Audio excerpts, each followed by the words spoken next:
नमो हरिहन्ताणं नमो सेद्धाणं नमो आयरीयाणं नमो वज्रायाणं नमो लोये सौवसाहूणम्।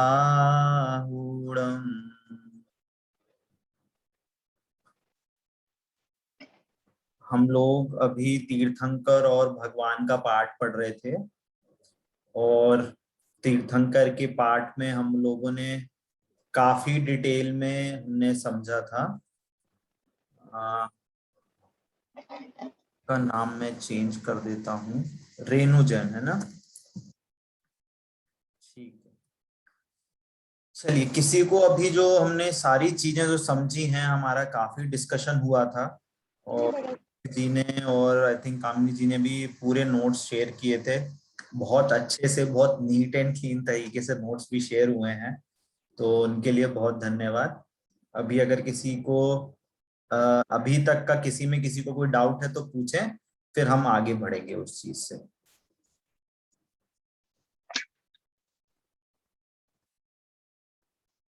चलिए, एक एक कुछ चीजें मेरे साइड से कुछ गलत हो गई थी, उसको पहले सुधारने के लिए मैं आपसे बताना चाह रहा था कि हमने तीर्थंकर के पाठ में हमने काल चक्र का थोड़ा सा पढ़ा था कि अवसर्पणी काल है ना, उत्सर्पणी काल आता है। तो उसमें मेरे से वो क्वांटिटी गलत मेरे से कहने में आ गई थी। तो वो जो हमने बताया था 4 फिर 3 फिर 2 फिर 1 सागर, तो वो 4 सागर नहीं है, वो 4 कोड़ा कोड़ी सागर है। है ना, 3 कोड़ा कोड़ी सागर, 2 कोड़ा कोड़ी। कोड़ा कोड़ी मतलब क्रोर्स इनटू क्रोर्स, है ना। तो 4 कोड़ा कोड़ी मतलब 4 इंटू करोड़ इंटू करोड़, है ना, ऐसी क्वांटिटी आती है। तो 4 कोड़ा कोड़ी सागर का पहला काल है ना, अवसर पढ़ने।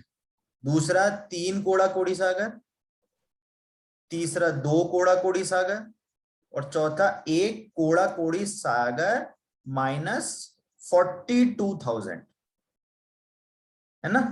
तो 42,000 माइनस क्यों हुआ? क्योंकि जो पांचवा और जो छठा काल है वो 21 हजार साल का होता है। ठीक है, तो वो 42 ऐसे आ जाता है, 42,000। तो ये एक थोड़ा सुधार था, तो मेरी तरफ से गलती हुई, उससे मैं क्षमा चाहता हूँ। और दूसरा के मैंने गलती से भगवान का जब हम समूह स्वरूप पढ़ रहे थे तो मेरे गलती से निकल गया था राम और लक्ष्मण, बट एक्चुअली राम मोक्ष गए थे, लक्ष्मण नरक गए थे, है ना। और एक ये भी सुधार था कि राम जो थे वो बलदेव होते हैं, बलभद्र नहीं बलदेव कहलाए जाते हैं। और जो लक्ष्मण थे वो नारायण थे, और जो रावण थे वो प्रति नारायण थे, ऐसा। ठीक है, तो मेरे से कुछ गलती हुई थी, उसका सुधार के लिए मैंने आपको ये इंफॉर्मेशन दी। ठीक है, और सब लोगों ने आई थिंक काफी लोगों ने आंसर दिए असाइनमेंट्स के। बहुत सुंदर सुंदर और बहुत अच्छे अच्छे आंसर मिले हैं, और जिसकी सही में बहुत खुशी है कि सब लोगों ने उस चीज को लिखा है।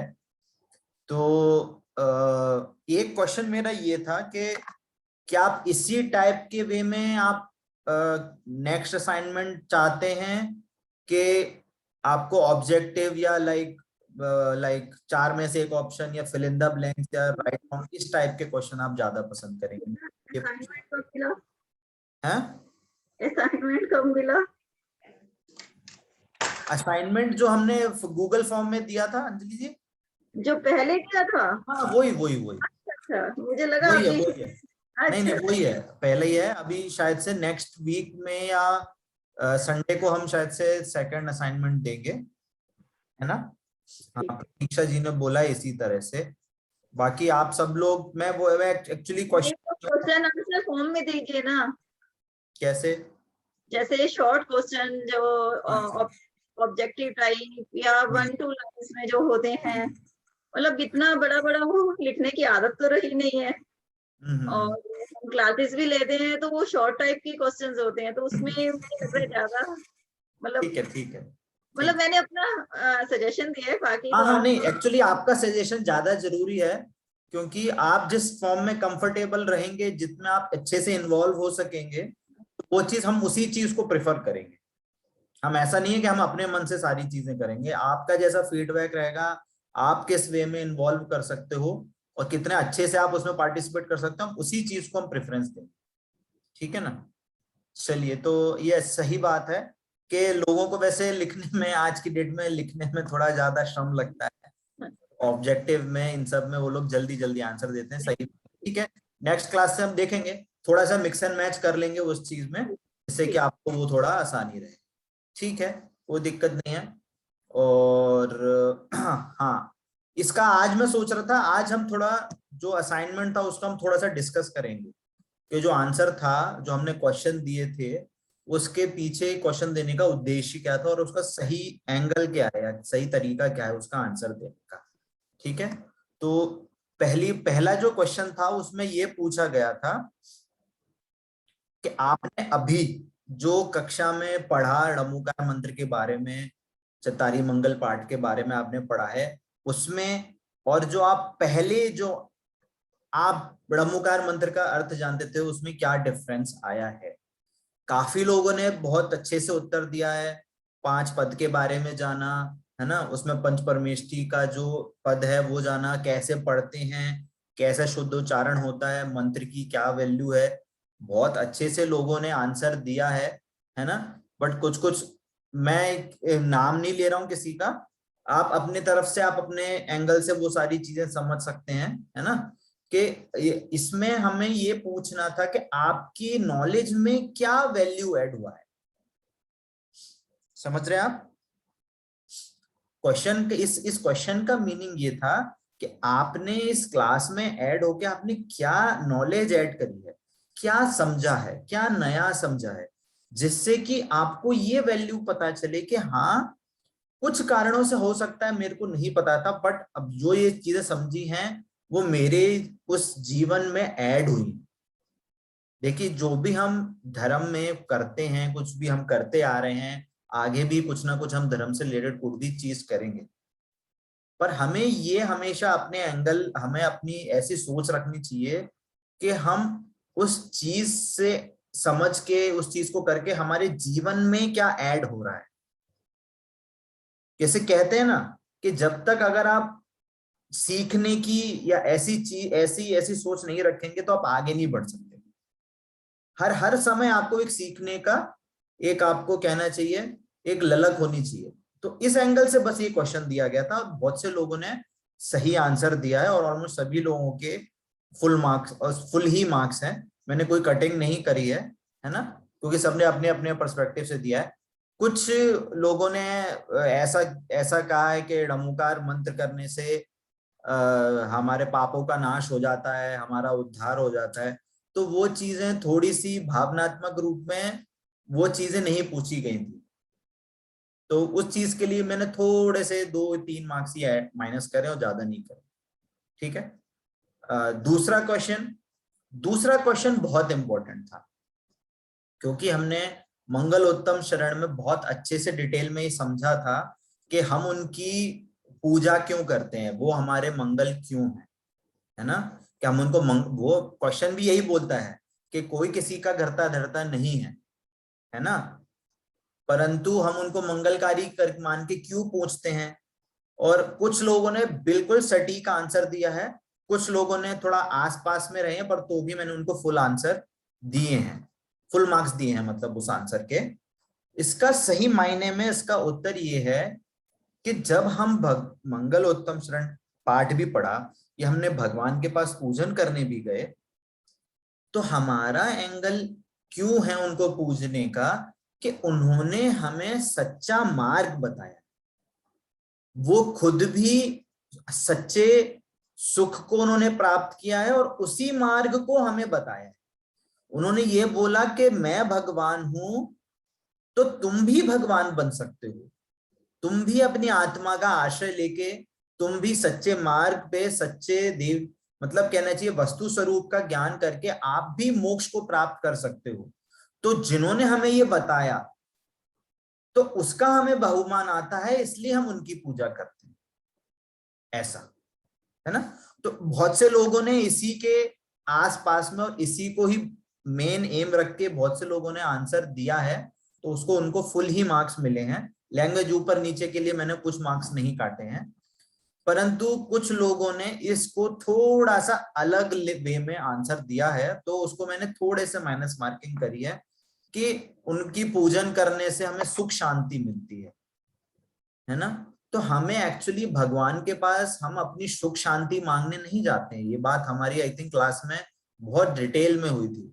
हम अपनी सुख शांति मांगने नहीं जाते हैं, या भगवान का स्मरण करने से हमारे कष्ट दूर हो जाते हैं, तो हम इस दृष्टि से नहीं पूछते भगवान को। भगवान ने हमें हमको आत्मा बताया है, हम इस दृष्टि से उनकी पूजन करते हैं। ये वास्तविक कहना चाहिए एक कहना चाहिए एक सही सोच है, सही कहना चाहिए एंगल है, जिसके कारण से हम ये काम सारे कर रहे हैं, हम भगवान की पूजन आदि कर रहे हैं, है ना। तो ये सारे कुछ पॉइंट्स थे जो मैंने बताए हैं आपको। बाकी आपको अगर किसी को कुछ ऐड करना है तो ऐड कर सकते हैं, नहीं तो फिर हम आगे बढ़ेंगे।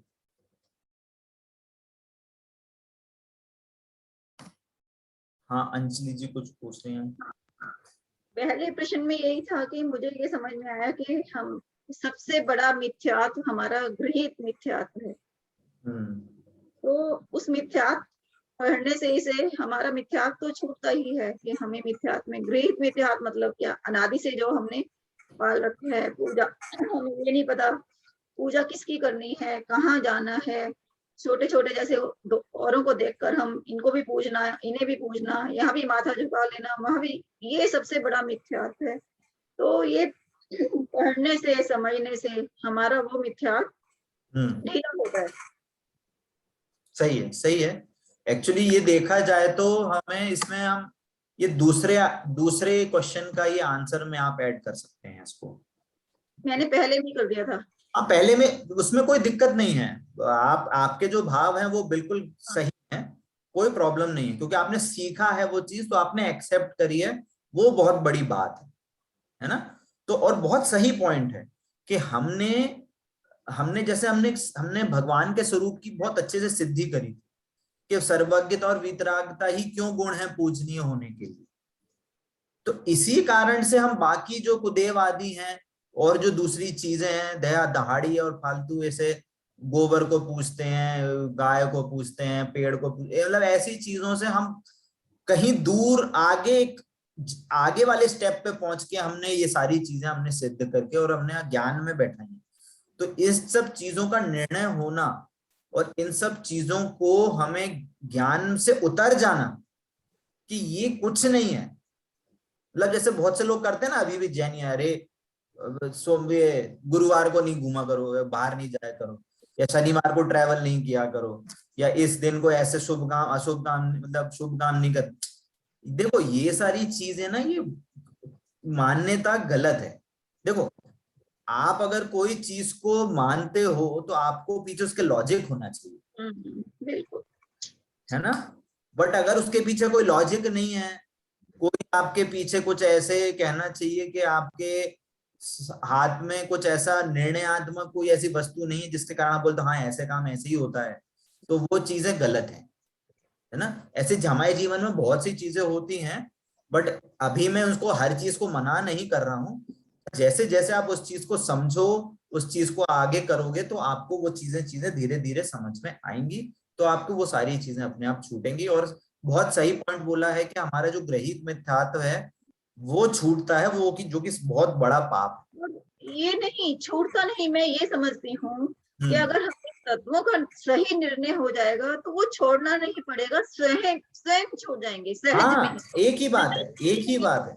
वो छोड़ना नहीं पड़ेगा, छोड़ने का पुरुषार्थ नहीं हाँ करना हमें, पुरुषार्थ हाँ हमें देखो, तत्वों का निर्णय करना है। जैसे जैसे जैसे कोई बीमारी होती है, हम डॉक्टर के पास जाते हैं और हमारे को कोई बीमारी होती है, और डॉक्टर ने ये बताया क्या कि आप अगर फलानी चीज खाओगे, जैसे कुछ गले में कुछ खराश हो गई, तो उसने बोला कि आप ठंडी चीज खाओगे तो आपको नुकसान होगा।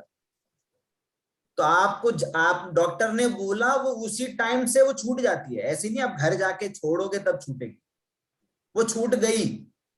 आपने ऐसे बोला ना कि छूट जाती है, वो एक ही मतलब है, वो एक ही मतलब है कि ज्ञान हुआ, छूट गई। पर अगर आप ज्ञान सुन लो पर निर्णय नहीं करो और घर पे आके ठंडा पानी पियो, रसना पियो और ये पियो, ठंडी चीजें खाओ, तो वो ज्ञान नहीं कहलाया। ये हम संजीव पंडित जी से पढ़े हुए हैं तो। है संजीव पंडित जी को तो जानते होंगे आप, कौन संजीव पंडित जी? दिल्ली वाले। अच्छा, मैं ऐसे पर्सनली तो नहीं मिला हूँ। पर्सनली। सही है, मतलब ऐसा ज्ञान होना बहुत जरूरी है। हाँ, ठीक। मंगलायतन, उनका बेटा मंगलायतन में पढ़ता था, संदेश। अच्छा, ओके। तो मतलब आप जानते होंगे शायद, मुझे मालूम नहीं। हाँ, मैं अभी रिकॉल नहीं कर पा रहा हूँ अच्छा अच्छा, इसलिए। ठीक है। ठीक है, तो अब आगे बढ़ते हैं। हाँ, चंचल जी कुछ पूछ रही हैं। हाँ, हेलो। हम्म, हाँ भैया, मतलब थोड़ी मेरा क्वेश्चन इससे टॉपिक से हटके है। हाँ ये कुछ बताइए। क्वेश्चन अभी जैसे कि अभी ईद थी, हम्म, तो मैंने अपने अकाउंट में, सोशल मीडिया अकाउंट में एक फोटो अपलोड किया था, जिसमें हम्म, था कि मतलब जैन धर्म में तो हमारे यहाँ तो बताइए कि मतलब एक चींटी में भी मनुष्य की आत्मा ही बताइए, तो यहाँ तक कि ईद पर इतना कुछ होता है जानवरों के साथ, तो वो नहीं होना चाहिए। मतलब हम्म, मैंने ऐसे अपनी फीलिंग शेयर की थी एक पिक्चर के हम्म, साथ। तो हम्म, कुछ रिप्लाई ऐसे आए जो मुझे अच्छे नहीं लगे, कुछ हम्म, सपोर्टिव थे जिन्होंने समझा कि हाँ, लेकिन कुछ हम्म, रिप्लाई सही नहीं थे। तो मतलब ऐसे लोग हैं कि मतलब जिनको समझाना पता नहीं मुश्किल है कि क्या है। हम्म, तो मतलब उस दिन से, मतलब ईद को तो काफी टाइम हो गया, तो उस हम्म, दिन से मुझे अभी तक समझ नहीं आया कि मैंने ऐसा करके सही किया क्या, या फिर मुझे ऐसा करना ही नहीं चाहिए, क्योंकि कोई समझना नहीं चाहता है आज के टाइम पे ये हम्म, बातें। क्योंकि वो हम्म, लोग तो नॉनवेज है, तो उन लोगों को तो कुछ फर्क नहीं पड़ता, कुछ अच्छी बात भी बोलो तो उन्हें समझ नहीं आती, वो तो उल्टा ऐसा और बोलते हैं कि यार हम तो खा रहे हैं, हम तो खाते हैं। तो देखिए, इसका बहुत सिंपल से उत्तर है कि मैं एक एग्जांपल दे रहा हूँ। जैसे कहानी टाइप में भी समझ लो, कुछ भी समझ लो कि जैसे अष्टमी चतुर्दशी होती है, राइट? तो आप उस दिन जनरली हो सकता है कि बहुत से लोग हरी वगैरह नहीं खाते हो, ऐसा जनरली हम लोग अष्टमी चतुर्दशी को बाजार का नहीं खाते, थोड़ा संयम से रहते हैं, हरी नहीं खाते। पर आप बाहर जाओ और आप गाय बकरी से बोलो कि आज अष्टमी चतुर्दशी है और घास नहीं खानी चाहिए, बताओ कब गाय और बकरी समझ पाएगी इस बात को? अच्छा, आप जो वर्ड बोलोगे वो उसे समझ में आएंगे क्या? हाँ, कहाँ गई ये आंसर? नहीं नहीं नहीं नहीं आएंगे। देखो, नहीं आएंगे। आज की डेट में देखिए, जो ये धर्म जो हम समझते हैं ना, वो मतलब चिल्लाने का या ऐसे किसी पे थोपने का, या कुछ आप शेयर भी करते हो और उस कारण से अगर समाज में या कुछ ऐसे जगह पे अगर कहना चाहिए प्रेम भाव नहीं रहता, तो आप उस चीज से, हमें उस चीज से बचना चाहिए। क्योंकि धर्म वास्तव में एक अंदर आत्मा, अंदर की बात है। मेरे मेरे मन, मेरा निर्णय क्या है, मैं उसको कैसे महसूस करता हूँ, धर्म वो चीज है। पर अगर उसको बता के हमारे समाज में, हमारे कहना चाहिए हमारी कॉलोनी में ही, भले ही हमारे बगल के पड़ोसी में ही हमारे बीच में अगर कलह हो, तो हमें उस चीज की बात नहीं करनी चाहिए। ठीक है, लोग बोलते हैं कि मैंने अपने भाव शेयर करी, मेरे जैसे ये बोलते हैं ना कि मेरा राइट है, मैं अपने भाव व्यक्त कर सकता हूँ, है ना, राइट टू एक्स। हम्म। देखिए, ये चीजें बोलने में अच्छी लगती हैं, आपके पास राइट है, बट समझदार व्यक्ति हर चीज को बोलेगा नहीं, है ना? तो कहीं हम्म। कहीं पे अगर कोई ऐसी चीज होती है तो हमें उस चीज से बचना चाहिए, क्योंकि ये समझदारों के लक्षण नहीं होते। हाँ, वही मुझे उस दिन से हाँ, लगा कि ठीक है, मुझे अब वो मतलब। लोग कर रहे हैं, वो लोग कर रहे हैं, जैसे ऐसे आपको नहीं, ऐसा नहीं है कि सभी का, कुछ दो ही मेरे पास, एक दो ही ऐसे रिप्लाई आए थे हाँ हाँ और होते सारे हैं। आए। देखो देखो उनको उनको ना लेकिन मुझे उस संसार में दिन ही से रहना ऐसा है। लगा कि हाँ, वाक़ई में मतलब भले किसी को आप हाँ। इतना मतलब प्रेशर करके नहीं समझा सकते हो। देखो सिंपल सी बात है, उनको संसार में ही रहना है, संसार में ही भटकना है, उनको नॉनवेज खा के नरक में जाना है, तो आप उसमें कुछ नहीं कर सकते, आपके हाथ में नहीं है वो। ठीक है ना? आपके हाथ में है कि आप अपने परिणामों को कैसे सुधार सकते हो, आप अपना जीवन कैसे सुधार सकते हो, आपके हाथ में इतना वो ही है। और ज्यादा से ज्यादा उपचार से कहें तो आपके जो परिवार वाले हैं, आपके बेटे हैं, बेटी है, या आपके कोई रिश्तेदार, ज्यादा से ज्यादा सिर्फ जो एक करीब के हैं आप उनसे ही कर सकते हो ये बातें। और वास्तव में देखा जाए तो उनके भाव तो उनके अनुसार ही होते हैं, आप उनके भी करते नहीं। बट क्योंकि हमारा एक मदर फादर का है ना, बेटा बेटी, बेटा और मदर का रिलेशन है या उसका रिलेशन है, तो हम उनको सुधरने के लिए हम बोल सकते हैं, है ना। बस उसके आगे हम आगे ना बढ़े तो ज्यादा बेटर है। ठीक है ना? चलिए ओके। चलिए और किसी को कोई प्रश्न है तो फिर आगे बढ़ते हैं। चलिए, तो हमने अभी लास्ट क्लास में तीर्थंकर और भगवान के बीच में हमने काफी डिटेल में लगभग 20 अंतर हमने समझे थे, है ना। और बहुत बहुत अच्छे से डिटेल में हमने वो सारी चीजें समझी थी। तो अब यहाँ पे एक और चीज आती है कि क्या भगवान में और तीर्थंकर में समानताएं भी हैं क्या? हैं? तो हमने तो डिफरेंस समझा, अब क्वेश्चन ये है कि उन दोनों के बीच में समानता भी है, भगवान और भक्त तीर्थंकर में समानताएं हैं क्या? कोई बता सकता है?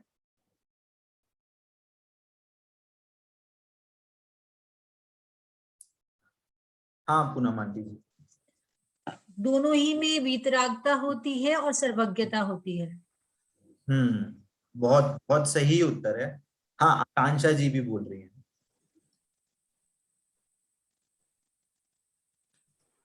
हेलो। हाँ आकांक्षा जी बोलिए। चारों घाती कर्मों का नाश किया है उन्होंने। हम्म हम्म हम्म हाँ वो एक्चुअली देखा जाए तो ये आधा है, क्योंकि हम भगवान में सिद्ध परमेष्ठी को भी गिनते हैं, है ना। तो वो हाँ। आधी अप्लाई हो पाएगी, ठीक है ना। बट ठीक है, उत्तर सही है, अरहंत परमेष्ठी के हिसाब से उत्तर सही दिया है आपने, कोई प्रॉब्लम नहीं। ठीक है, तो अभी हम इन अरहंत परमेष्ठी और तीर्थंकर की समानताएं के कुछ पॉइंट लिखेंगे, मैं बता रहा हूं, वो चाहें तो आप लिख सकते हैं उस उसको। ठीक है, ठीक है।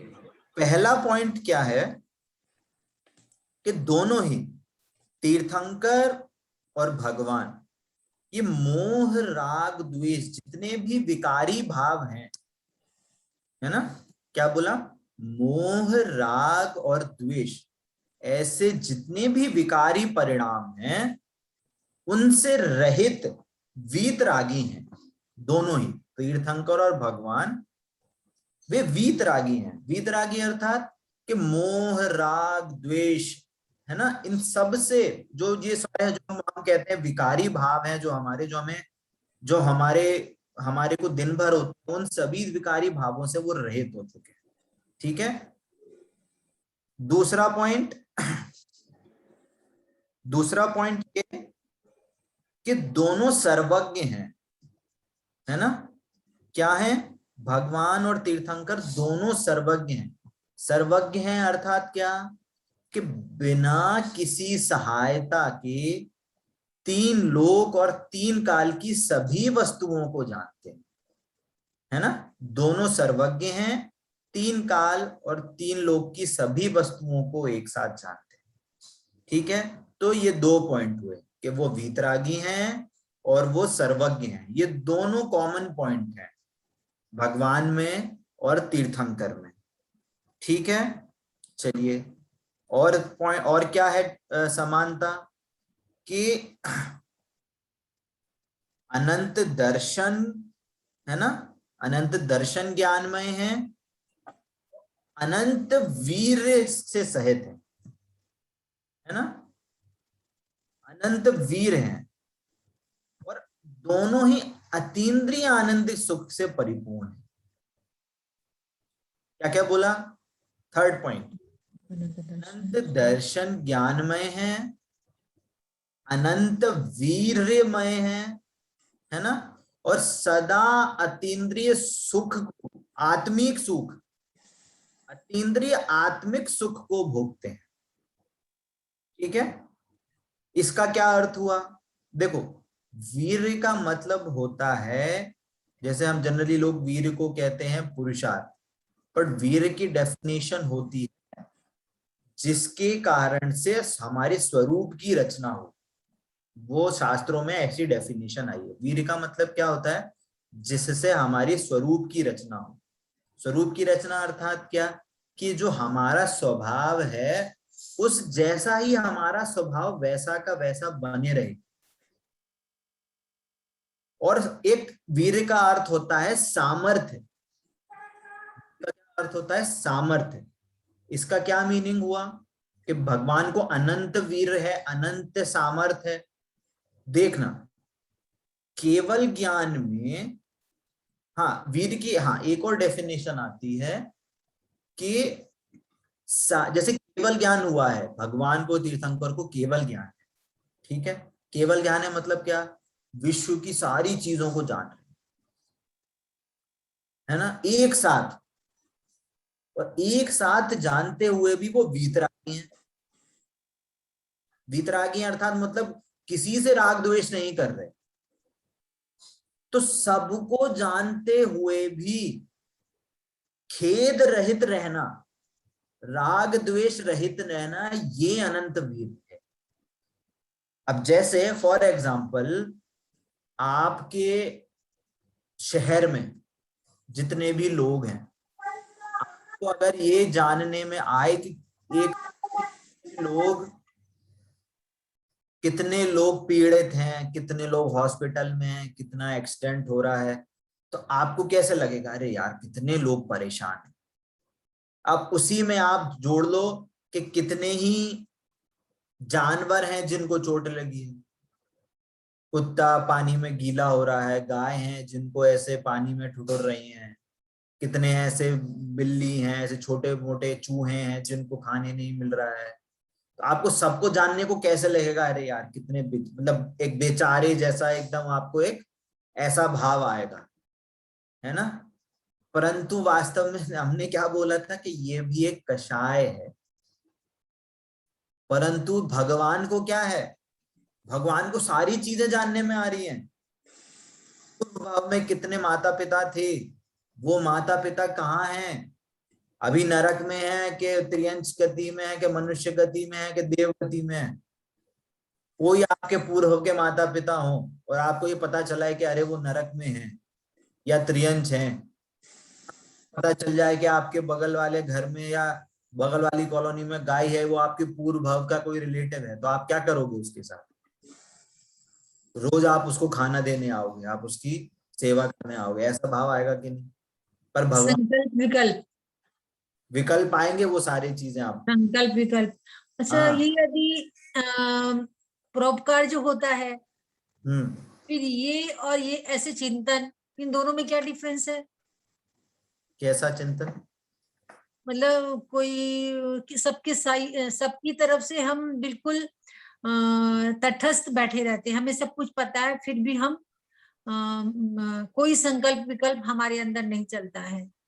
और यदि किसी को देख के अनुकंपा, समगित के 5 लक्षण है, सम, संवेद, निर्वेद, अनुकंपा, आस्था, अनुकंपा और ये फिर परोपकार, दया, ये सब का कोई अर्थ नहीं होता है। नहीं है ना, देखिए वो पुण्य भाव है। देखो हर चीज का आपको ज्ञान भी होना जरूरी है। हम किसी चीज को, देखो जो हमारी जिनवाणी है वो स्यादवादमयी है, अपेक्षा से किसी चीज का निरूपण करती है, सर्वथा किसी चीज को नहीं कहती कि ऐसा ही है ना। किसी चीज को हम किसी अपेक्षा से अलग तरीके से बोल सकते हैं। जैसे हम अगर भगवान का स्वरूप समझ रहे हैं तो हम उनको वीतरागी कह रहे हैं, तो हम क्या कहेंगे कि वो वीतरागता ही सबसे बड़ा कहना चाहिए सुख का उपाय है। कहेंगे कि नहीं कहेंगे कि वीतरागता ही है जिससे वो वीतरागी होने के कारण ही वो अनंत सुखी कहे जा रहे हैं। अनंत में वो वीतरागता विद्यमान है, पर वो उनकी स्टेज के हिसाब से है। पर हम अभी क्या है, अभी हम संसारी हैं, है ना। अभी हमारी वैसी, कहना चाहिए हम उस स्टेज पे नहीं पहुंचे हैं कि हम वीतरागी हो जाएं। वीतरागी तो हम मुनिराज को कहेंगे, उनको एक देश वीतरागता प्रकट हुई है। पर अभी हम क्या है, मनुष्य हैं। मनुष्य है नहीं, हम हैं आत्मा, पर मनुष्य गति में है, ठीक है ना। तो हमें मनुष्य गति के हिसाब से हमारे क्या भाव होने चाहिए, उसका उपदेश हमें मिल सकता है कि किसी को मारो नहीं, कोई दुखी लगे तो आप उसका उपकार करो, कोई दुखी मिले तो आप उसको जो जरूरत की चीज है वो देनी चाहिए। तो ये उपदेश भी हो सकता है, बट उस अवस्था के अनुसार होगा। पर आप पूरे जीवन का ही इसको गोल बना लो। हमारे जीवन का गोल क्या है, हमारा जीवन का गोल है हमें भी सिद्ध बनना है। पर अभी नहीं बन पा रहे, हमारी कंडीशन अभी ऐसी नहीं है, हमारी स्थिरता इतनी नहीं है कि हम अपनी आत्मा में स्थिर हो जाएं। हमारा, कहना चाहिए हमारे साथ अभी संयोग है, हमारा उपयोग है, हमारा उपयोग बाहर भ्रमता है। तो हम वहां पे उपयोग अगर हमारा बाहर जा रहा है तो कैसा होना चाहिए कि भैया सबको दया का भाव होना चाहिए। क्या उसमें भी क्या पढ़ते हैं, प्रेम भाव हो सब जीवों में, है ना, पढ़ते हैं ना ये पाठ में। तो ये चीज भी उपदेश है, वो उपदेश है। पर हमारे मन में क्या होना चाहिए गोल, कि हमें भगवान बनना है, हम भी आत्मा है, ऐसा।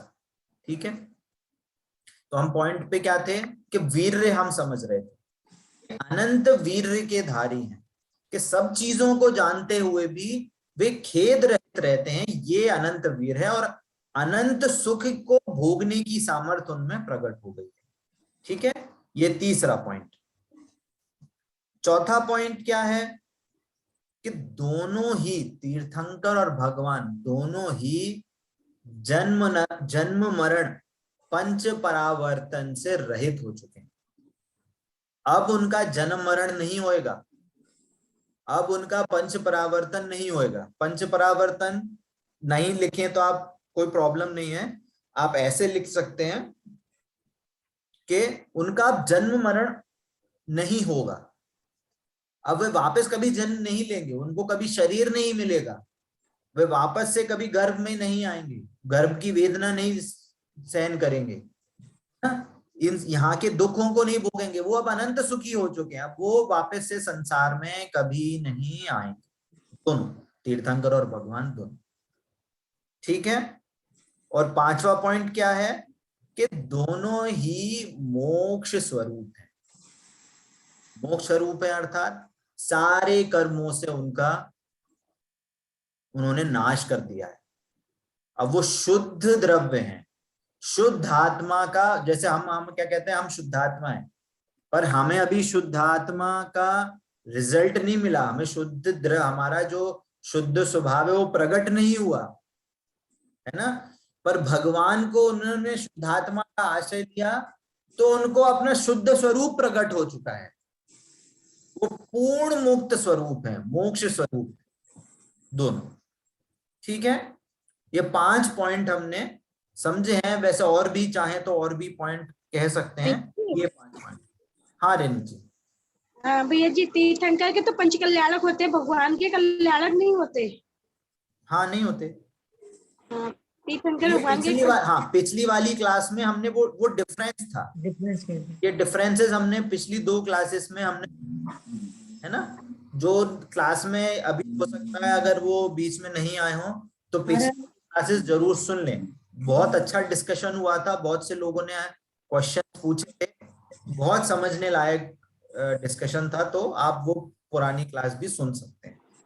ठीक है, यूट्यूब पे जाके मैंने देखी है। हाँ यूट्यूब आप पे वो जाके मैंने देखी। यूट्यूब में जाके आप वो क्लास सुन लीजिएगा। ठीक है, हाँ जी। चलिए इन 5 पॉइंट में किसी को कोई डाउट है ना, किसी को कोई चीज नहीं समझ में आई हो तो पूछ सकते हैं, फिर हम आगे बढ़ते हैं।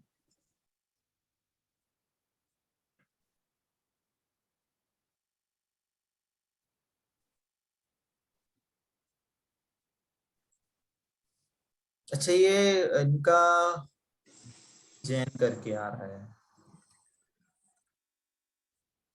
विधि जैन कौन है?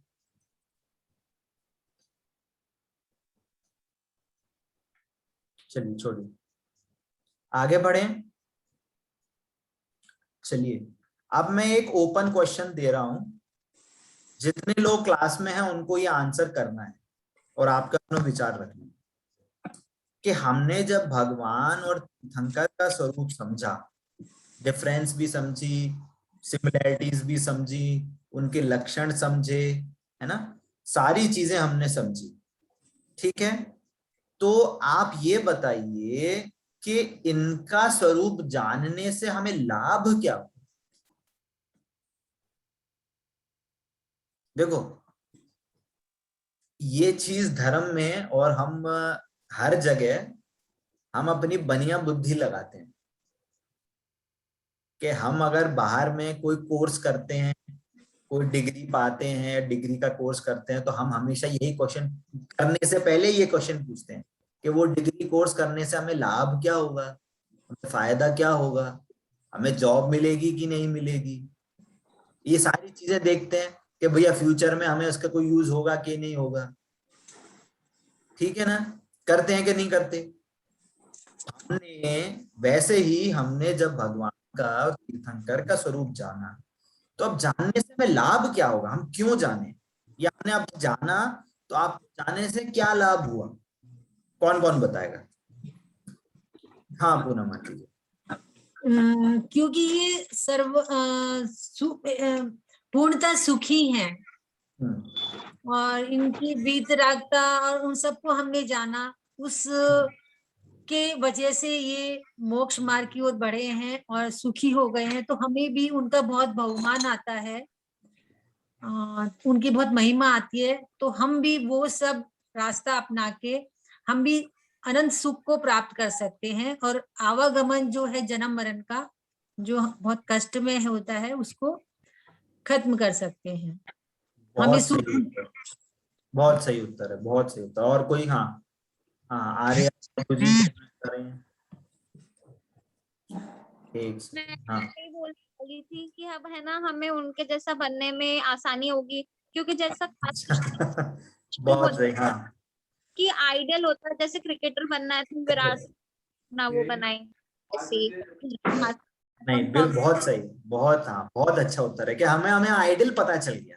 हाँ, बहुत सही पॉइंट है, हमें अपना आइडल पता चल गया, तो अब हमें कोई रोक नहीं सकता हमारे आइडल जैसा बनने के लिए। हाँ, बहुत सही उत्तर है, बहुत सही। हाँ धर्मिष्ठा जी कुछ बोल रही है।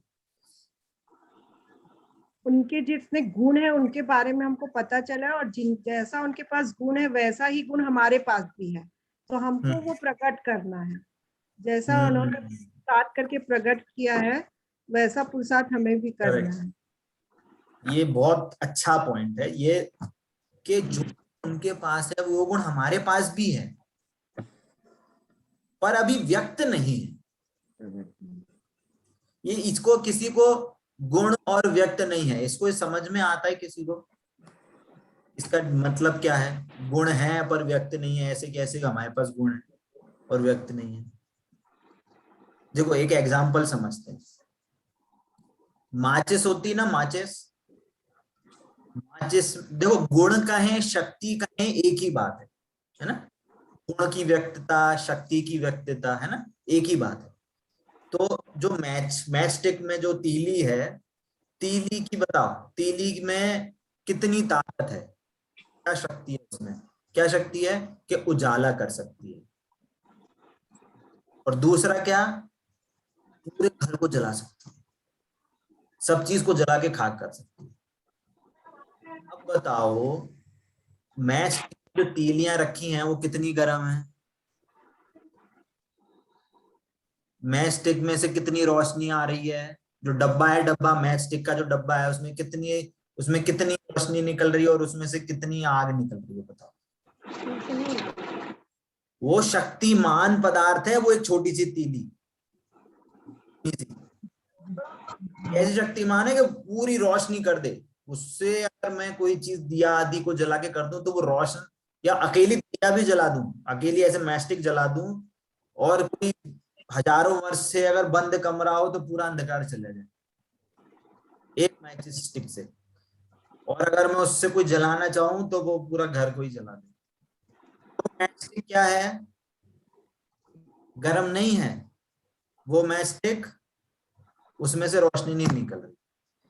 तो क्या हुआ, मतलब कि मैच स्टिक में वो शक्ति है, मैच स्टिक वो ऐसा गुणवान शक्तिमान पदार्थ है, बट जब तो यूज करेंगे तब वो प्रकट होगा। वैसे ही हमारे पास भी, जैसे धर्मेष्ठा जी ने कहा, बहुत अच्छा पॉइंट है कि हमारे पास भी वो गुण है। और आर्य जी ने भी बहुत सही बोला कि हमने गोल सिद्ध कर लिया ना, हमने मैचिंग कर दी उन दोनों की। हाँ ठीक है, विराट कोहली के पास भी क्या है, बैट है, मेरे पास भी बैट है, मैं भी खेल सकता हूँ, मैं भी राइट हैंड बैट्समैन हूँ, वो भी राइट हैंड बैट्समैन है, वो भी ऐसे शॉट मार सकता है, मैं भी ऐसे शॉट मार सकता हूँ। अच्छा, मतलब मैं भी क्रिकेटर बन सकता हूँ, बट क्या, मेरे को यूज करना आना चाहिए, मेरे को प्रैक्टिस करनी है, मेरे को अपने स्ट्रेंथ जाननी है, ये मेरे को अपने गुण जानने हैं। मैं अपने गुण को सही तरीके से जानूंगा तो मेरे में गुण प्रकट हो जाएंगे, मैं भी उन जैसा भगवान बन जाऊंगा। बहुत अच्छा पॉइंट बोला है, बहुत अच्छा पॉइंट है। और बोलना चाहेगा?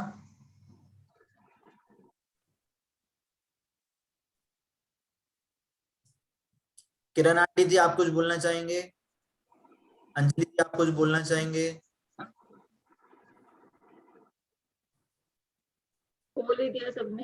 हाँ जी, मंगल जी देखिए, हाँ। उसके लिए हमें मेहनत करनी पड़ेगी, उनके जैसे कदमों पे चलना हाँ। पड़ेगा, तभी हम बन सकते।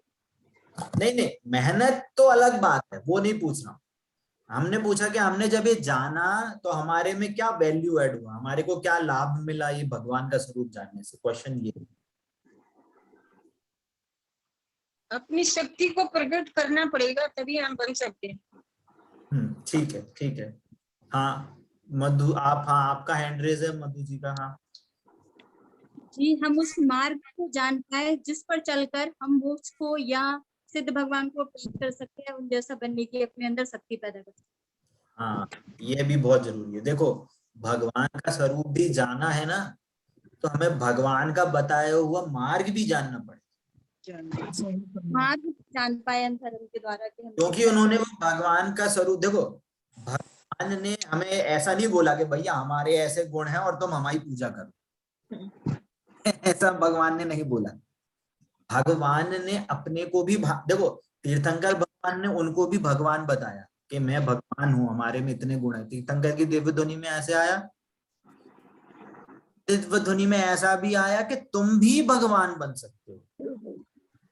जैसे मैंने अपनी आत्मा का श्रद्धान करके, अपनी आत्मा का ज्ञान करके, अपनी आत्मा में लीन होके मैंने अनंत सुख को प्राप्त किया है, तो तुम भी अपनी गलतियों को सुधार के सही ज्ञान करके, मतलब सही ज्ञान मतलब क्या, अपनी आत्मा को जान के उसका श्रद्धान करके आप भी सुखी हो सकते हो। और यही हमारे जिनवाणी आदि में सारा चीज बहुत ही अच्छे से लिखी हुई है, हमें बस उसे जानना है और कुछ नहीं करना। बहुत अच्छा पॉइंट था कि जो मार्ग है, हम अगर उस मार्ग पे चलेंगे तो हम भी भगवान बन सकते। बहुत अच्छा पॉइंट है। चलिए, और किसी को कोई कुछ पूछना, मतलब और बोलना है, इसमें ऐड करना है आपकी तरफ से, ऐसा लगता है कि हाँ और ऐड कर सकते हैं? यहाँ भैया, हाँ बच्चा, अनंत हाँ। भगवान से तो मतलब बहुत प्रेरणा मिलती है पुरुषार्थ की, कि इतने सारे संयोग समोषण रूपी विभूति होने के बाद भी उन्हें कोई विचलित नहीं कर पा रहा है। तो यहाँ से अपना पुरुषार्थ की कैसे भी संयोग हो, यदि हम अपने मन में उनको आदर्श बनाकर दृढ़ संकल्प करें तो हम अपना आत्म कल्याण कर सकते हैं, सत्य सुख को प्राप्त कर सकते हैं। मतलब पुरुषार्थ प्रेरक भी हो जाते हैं भगवान हमारे लिए। हाँ सही बात है कि देखो, अनंत जब भी हमें कहकर, जो हमारे शास्त्रों में ऐसा आया है कि यदि आपको सुखी होना है तो आप अनंत भगवान का स्वरूप समझो। क्यों? कि अनंत भगवान मतलब तीर्थंकर भगवान, कि हम जनरली कभी दुखी होते हैं ना तो क्या बोलते हैं कि इनके कारण दुखी हैं, इन्होंने हमें ऐसे ऐसे बोल दिया, क्या इनके कारण दुखी हैं, ये हमें ढंग से नहीं जीने देते, या ये घर अच्छा नहीं है, घर बहुत खराब है, मेरे को अच्छा जाना है, या कुछ गाड़ी खराब हो गई तो हम दुखी हैं, है ना।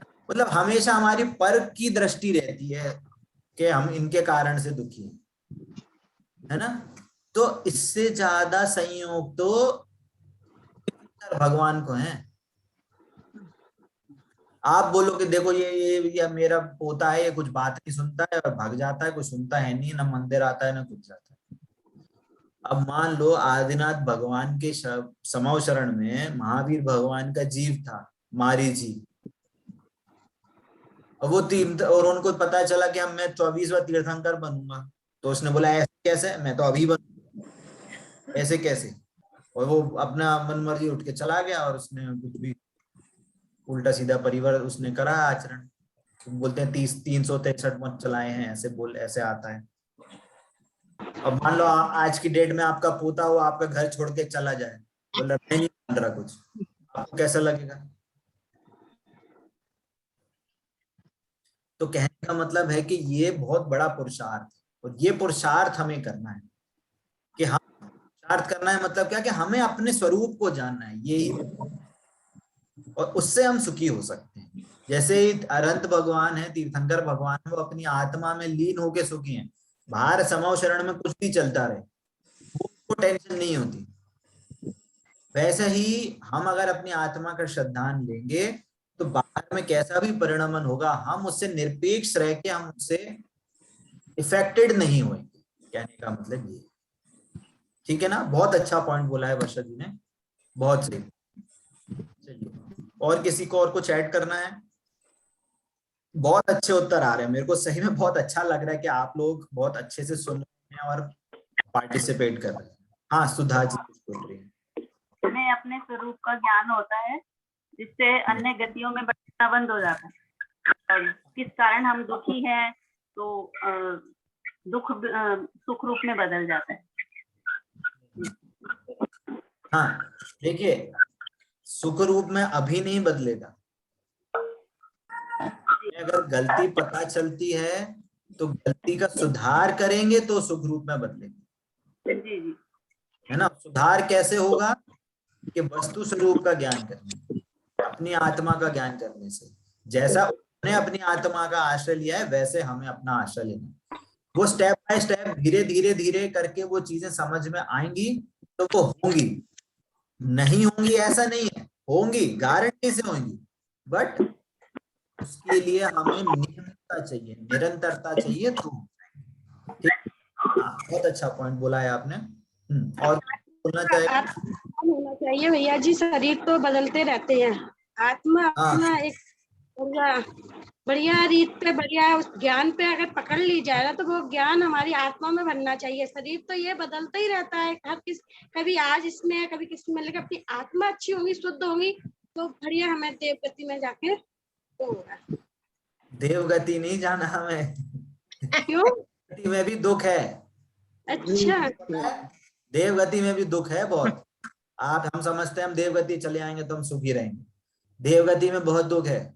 देव गति में इसमें शायद से रत्न श्रावकाचार्य में बहुत अच्छे से दिया, और एक और ग्रंथ है, मैं उसके कुछ कुछ पहलू बताता हूँ। या जी मैं पढ़ती हूँ शाम को 7 बजे से क्लास लेती हूँ। देव गति में पता है कैसा दुख है कि जो नीचे वाले देव हैं, हाँ, ऊपर वाली देवों की कमांड माननी पड़ती है, एक दूसरे से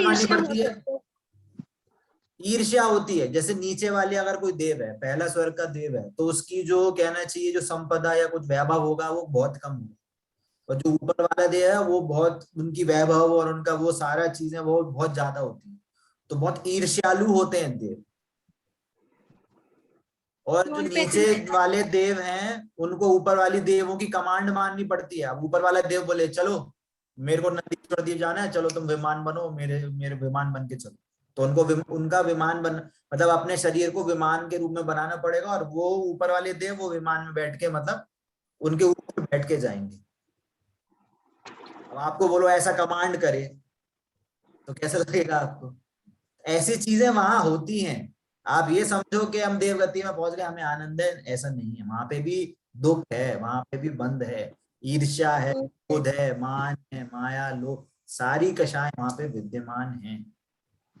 ऐसा, ठीक है, चलिए बहुत जितनी अच्छा। भी हाँ, जितनी भी हम ये विमान देखते हैं या सूर्य का जो विमान है या चंद्र, तो ये सब देवों का ही रूप है।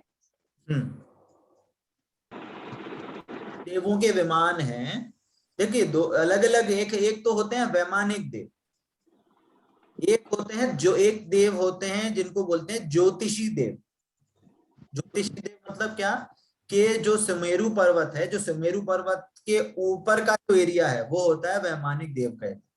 परंतु सुमेरु पर्वत के नीचे उसके आसपास जो चक्कर लगाते हैं सुमेरु पर्वत का, उनको ज्योतिषी देव बोलते हैं। सारे नक्षत्र हैं, सूरज है, चंद्रमा है, ये सब ज्योतिषी देव हैं, उनके विमान है ना। ऐसा ये तत्व सूत्र वगैरह के दूसरे अधिकार में ये बहुत अच्छा अच्छे से पूरा ये डेफिनेशन वहां पे आई है। ऐसे आप कभी चाहें तो वहां सवाल। हाँ मधु जी कुछ पूछ रहे हैं। हाँ हाँ, आपकी आवाज नहीं आ रही मेरे को। लोकांतिक देव कौन से होते हैं भैया जी? लोकांतिक देव, लोकांतिक देव भी एक देव की जाति होती है। ये लोकांतिक देव मध्य लोक के नीचे रहते हैं जी। नीचे उनके भवन होते हैं, वो लोकांतिक देव वो वहां पे रहते हैं, वो भी एक जाति है। ये लोकांतिक देव 5वें स्वर्ग में रहते हैं ना, लोकांतिक देव जो ब्रह्मचारी होते हैं, बाल ब्रह्मचारी, और अगले भाव में मोक्ष जाते हैं। मैं इसको एक बार कंफर्म करके बताता हूँ, है ना। ये लोकांतिक देव कहाँ रहते हैं। ये भी एक जाति है, ये भी लोकांतिक देव एक जाति है देवों की। तो इसका मैं पूछ के बता दूंगा नेक्स्ट क्लास में। तत्वार सूत्र में पढ़ा है मैंने। हाँ तत्वार सूत्र में ये सब सारी चीजें आती हैं। अभी हो सकता है मेरे से कुछ गलत हो, बट हाँ तो जितना लगा था वो वैसे बता रहा हूँ, बट उसको मैं क्लियर करके। हाँ तत्वार सूत्र के 4थे अध्याय में मिल जाएगा। हाँ, तो इसको थोड़ा सा मैं कल अपडेट करके आपको इसकी नॉलेज देता हूँ। ठीक है, चलिए बहुत अच्छा लगा आप लोगों के आंसर, आप पार्टिसिपेट करते हैं, बहुत अच्छा लगता है ऐसे उत्तर आते हैं, और बहुत से लोगों के बहुत सटीक उत्तर होते हैं, अलग अलग एंगल से सुनने को मिलता है, बहुत अच्छा लगता है। ठीक है, चलिए ऐसे ही आप स्वाध्याय करें, सारी चीजों को समझें, है ना, यही ऐसी भावना है मेरी। चलिए, चिन्वाणी के ज्ञान से वाणी मस्तके बोलो दाक्षंग में जिनवाणी माता की जय हो, अहिंसामयी जैन धर्म की। भैया आप सिलेबस से बहुत अलग भी पढ़ा रहे हैं, मतलब एक्स्ट्रा पढ़ा रहे हैं सिलेबस से, जो हमारे पास आया है अभी एक अच्छा आपके पास आ गया। हाँ मैं एक्चुअली, हाँ सिलेबस एक्चुअली क्या है, ये वैसे छोटे बच्चों के हिसाब से है, परंतु क्योंकि आप बड़े हैं, आप सारी चीजों को आप अच्छे से समझ सकते हो लॉजिक से, है ना, सारी चीजों को प्रैक्टिकली वो चीजें कैसे होती हैं, इसलिए हम थोड़ा सा एडअप करके पढ़ा रहे हैं। अलग नहीं है, वो एडअप है उस चीज का, क्योंकि आप वो उन चीजों को समझ सकते हो लॉजिक से, रीजनिंग से, वो सारी चीजों को, तो इसलिए हम थोड़ा सा एडअप कर रहे हैं। बट अगर बच्चों को पढ़ा रहे होते तो हम वो बुक में जितना लिखा है हम उतना ही पढ़ाते, एक्स्ट्रा नहीं बताते। अभी हमारे पास भी नहीं आया। अभी सब लोगों को पिछले, आपने अगर फॉर्म भरा है तो आपके पास आ जाएगी, और पिछले हफ्ते ही भेज दिया, तो हो सकता है अभी बीच में ट्रांजिट में हो, 2-4 दिन में आपके पास आ जाएगी। मेरे पास आज ही आई है 2 बजे के आसपास। अच्छा बढ़िया बढ़िया, चलिए ठीक है, जय जिनेंद्र सभी को। सभी भैया जय जिनेंद्र सभी को।